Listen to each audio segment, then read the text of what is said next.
Menemukan pesan dari fabel.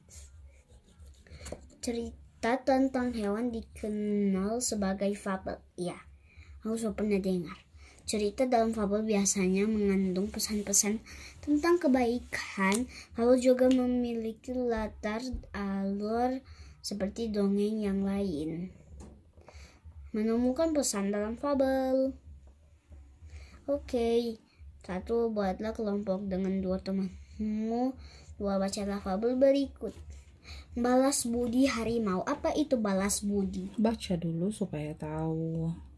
Aku mau, itu kan balas Sit down nicely please. Balas budi kan kosakata. Iya, tapi nanti mengerti kalau sudah membaca, Nak. Baca dulu. Dia kan belum suruh cari kosakata. Pada zaman dulu di sebuah desa hiduplah seorang kakek tua. Setiap hari sang kakek ke ladangnya untuk bercocok tanam.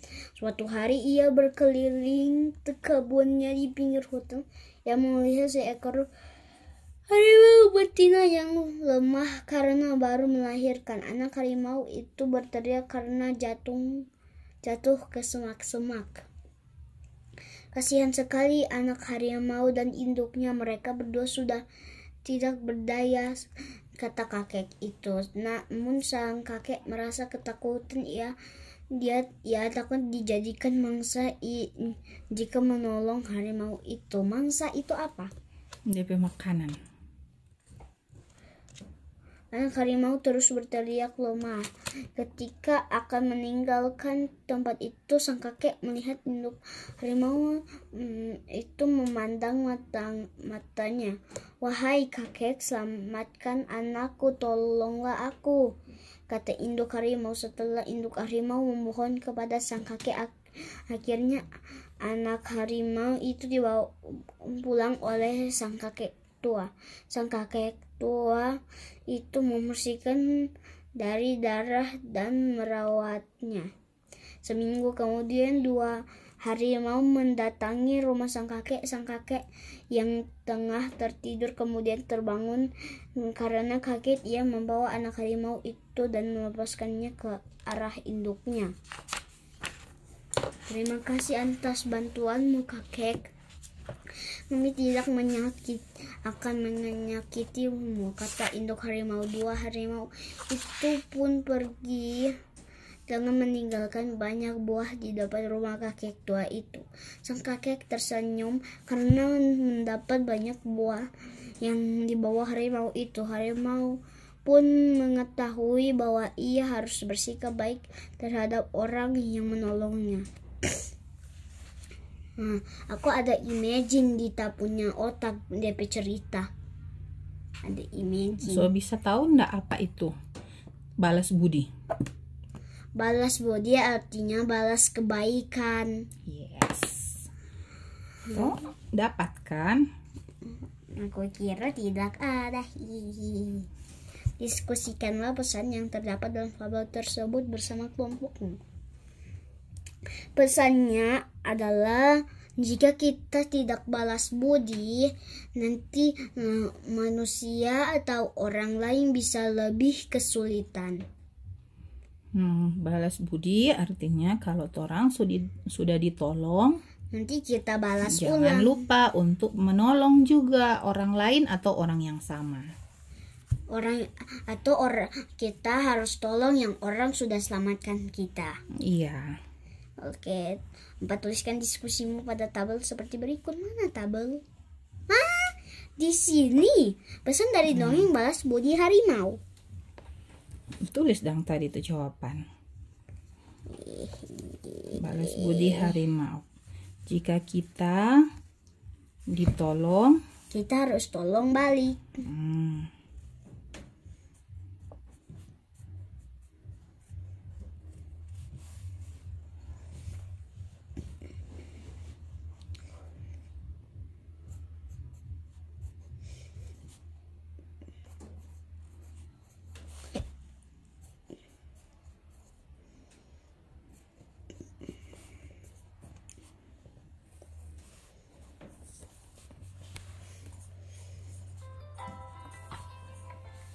Apa itu? So rindu Dede. Jika kita ditolong, kita juga harus menolong. Ya, betul. Satu lagi. Apa ya? Kita harus balas budi. Menolong atau balas budi itu bisa di orang yang sama atau di orang yang berbeda. Iya.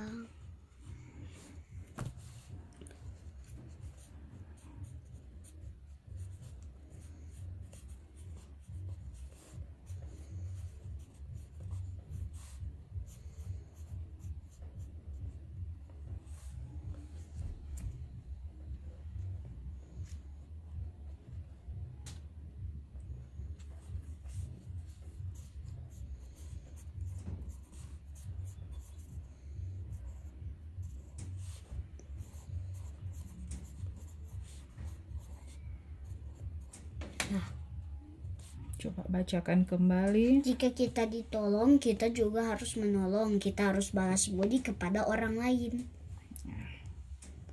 Oke, 5. Tuliskan hasil jawabanmu kelompokmu di buku tugas.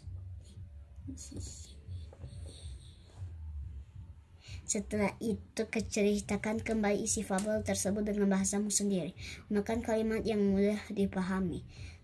Jika kalau aku mau ceritakan itu tidak ada salah satu teman yang mau mengerti. Ceritakan sudah, Mama dengar dong. Nah, pada zaman dulu kan ada tinggal kakek tua. Kakek tua itu dia ke kebunnya, ke ladangnya dan menanam. Tetapi dia melihat sebuah harimau betina. Bukan sebuah, kalau binatang seekor binatang harimau betina yang lemah karena baru melahirkan. Lalu kasihan dan kakek tua itu lihat anaknya terjatuh di sumuk-sumuk. Apa itu sumuk-sumuk? Tadi dong. Semak-semak tuh kok sumuk-sumuk. Semak-semak. Lalu kalau dia pikir-pikir di otaknya, kalau dia berkata di dalam hati, kalau aku bantu malah aku jadi makanan mereka. Jadi tetap dia akan bantu dan dia ambil anak itu dari semak lalu bawa itu anak harimau ke rumahnya dan menolong dan rawat. Selama berminggu-minggu, langsung 2 hari harimau betina bertoki pintu dan itu kakek tua berpikir dia mau makan aku. Ternyata dia buka pintu, dia mau ambil anaknya dan kasih semua buah yang ada di hutan itu. Dan buah-buah itu sudah matang. Dan habis itu kalau itu buah-buah sudah matang, dia makan dan berterima kasih. Itu ceritaku. Oke. Good. Setelah keberagaman sifat teman-teman di sekolah PPKN. Kamu sudah mempelajari keberagaman sifat dari setiap anggota keluarga di rumah. Sudah. Selain di rumah, kamu juga dapat menemui keberagaman sifat dari teman-temanmu di sekolah. Ada teman yang sifatnya sama dan ada juga yang berbeda. Jadi punya sifat agak berturut sedikit. Kita sebaiknya menerapkan sikap toleransi terhadap setiap perbedaan tersebut.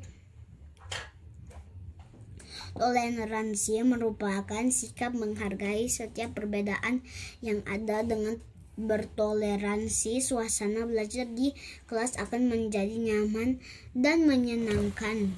Proses belajar pun akan berjalan lancar, akan tertib, membeda-bedakan sifat. Ayo berlatih. Kerjakan soal-soal berikut. 1. Tuliskan 3 sifat yang paling menonjol dalam dirimu. Apa itu menonjol? Paling kentara. Aku kira yang paling jelek. 2. Tuliskan nama temanmu di kelas yang memiliki sifat lucu dan periang. Dede itu yang periang. Dia selalu Garis sifat yang menonjol apa, Dang? Nanti aku bilang. Dengan tuliskan nama temanmu di kelas yang sifat pemalu. Dan tuliskan nama temanmu di kelas yang memiliki sifat pemberani. Ceritakan caramu menghadapi perbedaan sifat teman-teman di kelasmu agar tetap rukun. Ini artinya belajar sifat ya, sifat orang lain. Mulai Jo dari mengenali diri sendiri dulu. Sifatmu yang paling menonjol apa? Aku selalu penyendiri. Tulis Jo penyendiri. Aku harus sendiri kalau main Lego.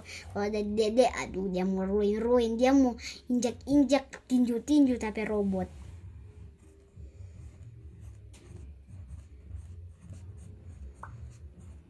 Jadi aku harus bersendiri di kamar. Jauh boleh ada Dede. Tuliskan nama temanmu yang memiliki sifat lucu dan periang. Dede lucu dan periang. Tulis tuh namanya. Kara. Tuliskan nama temanmu di kelas yang memiliki sifat pemalu. Kalau Dafli dia tidak tahu malu, jadi astaga.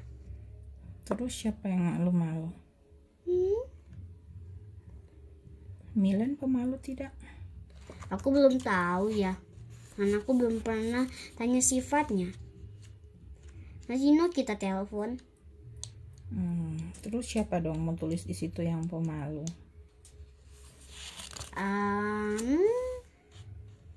Dede tidak malu, dia langsung maju kong berkenal. Apa ya, siapa? Aku tidak tahu siapa yang pemalu di keluarga ini. Siapa Coba ya? pikir-pikir kakak teman kau yang dapat suruh menyanyi kah? Dapat suruh apakah? Genius, you are genius. Temanku Nathan, dia malu. Nathan.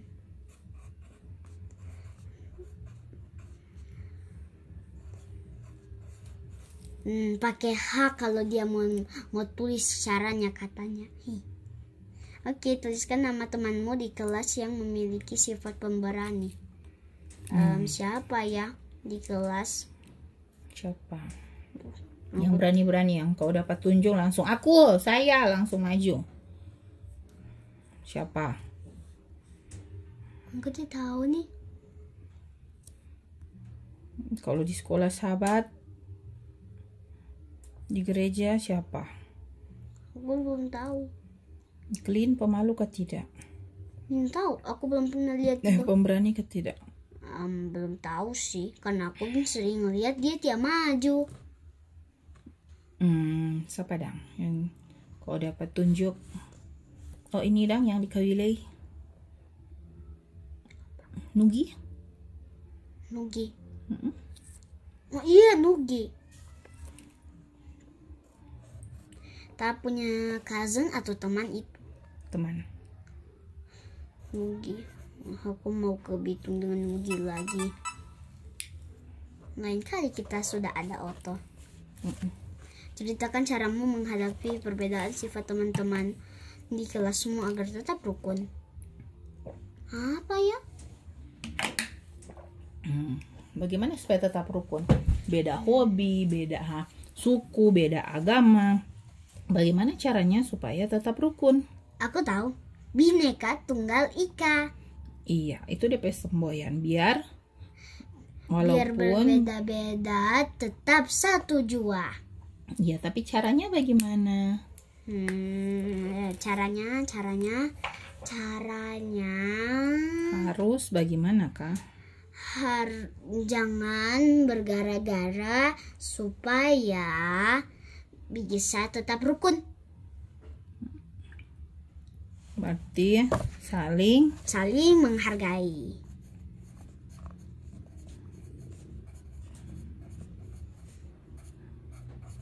Tidak boleh bully. Stop. Kok membuli? Merundung. saling menghargai, dan tidak saling merundung.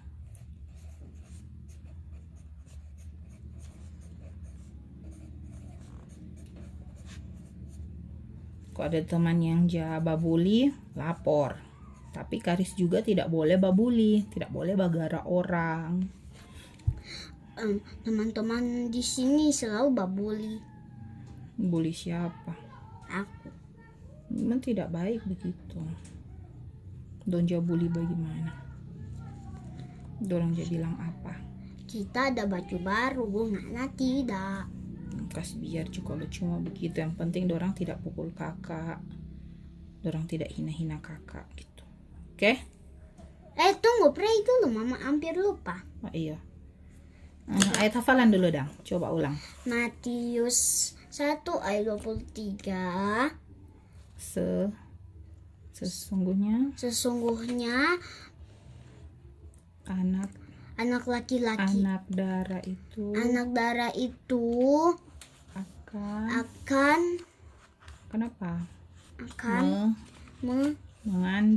mengandung dan bilang hafal, melahirkan seorang anak laki-laki, dan mereka akan menamai dia Immanuel, yang berarti Tuhan telah menyertai kita. Coba ulang sendiri. Matius 1 ayat 23. Sesungguhnya anak darah itu akan mengandung dan melahirkan anak laki-laki, dan mereka akan menamakannya Immanuel, yang berarti Tuhan Allah menyertai kita. Oke. So hafal. Yes. Nanti jangan kita kemarin besok lupa. Jesus bless now. Thank you for helping me to study. Amen. Bye. Good job.